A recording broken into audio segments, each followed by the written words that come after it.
नमस्कार,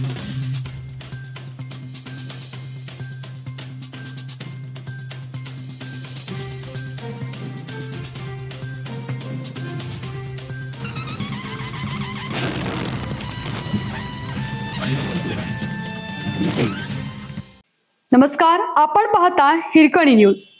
हिरकणी न्यूज प्रत्येक क्षण ताज्या घडामोडी आणि महत्त्वाच्या प्रत्येक बातमीसाठी नेहमी तत्पर. डीएसकेच्या 200 ठेवीदारांचा मृत्यू. हक्काच्या पैशासाठी म्हातारपणात जीवाचा आकांत. ठेवीवर चांगला परतावा मिळतोय म्हणून आयुष्याची पुंजी बांधकाम व्यावसायिक DS कुलकर्णी DSK याच्याकडे गुंतवणारे ठेवीदार आता आपले पैसे मिळावे म्हणून जीवाचा आट्टापिट्टा करत आहेत. दुर्दैवाची बाब म्हणजे आतापर्यंत राज्यातील 200 ठेवीदारांचा विविध कारणांमुळे मृत्यू झाला आहे. मृत्यू झालेल्यांच्या नावाची यादीच ठेवीदारांच्या संघटनेने तयार केली आहे.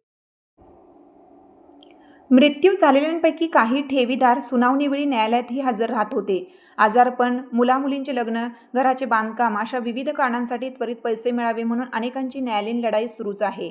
या प्रकरणात DSK, त्यांची पत्नी हेमंती, मुलगा शिरीष, भाऊ मकरंद, पुतणी, जावई, मेवणी यांच्यासह काही नातेवाईक आणि बँक ऑफ महाराष्ट्राच्या वरिष्ठ अधिकाऱ्यांना अटक झाली होती. बँकेच्या अधिकाऱ्यांना गुन्ह्यातून वगळले आहे. मुख्य आरोपींसह अनेकांना जामीनही मिळाला आहे. DSK यांनी राज्यातील 35,000हून गुंतवणूकदार आणि बँकांची 4,000 कोटीहून अधिक रुपयांची फसवणूक केल्याचा ठपका त्यांच्यावर ठेवला आहे. गुंतवणूकदारांमध्ये पुण्यातील नागरिक सर्वाधिक संख्येने आहेत. DSK यांच्याकडे गुंतवणूक केलेल्यांमध्ये सर्वसामान्यांपासून व्यावसायिक, सरकारी अधिकारी आणि नोकरदारांचा समावेश आहे. अनेक वर्ष चांगला परतावा मिळत असल्याने अनेकांनी आपले पैसे DSK यांच्याकडे गुंतवले होते. यात पैसे अडकल्यानंतर सर्वांना मोठा धक्का बसला असून उतारवयात कोणतीही चूक नसताना हक्काच्या पैशासाठी न्यायालयाची पायरी चढण्याची नामुष्की त्यांच्यावर ओढावली आहे.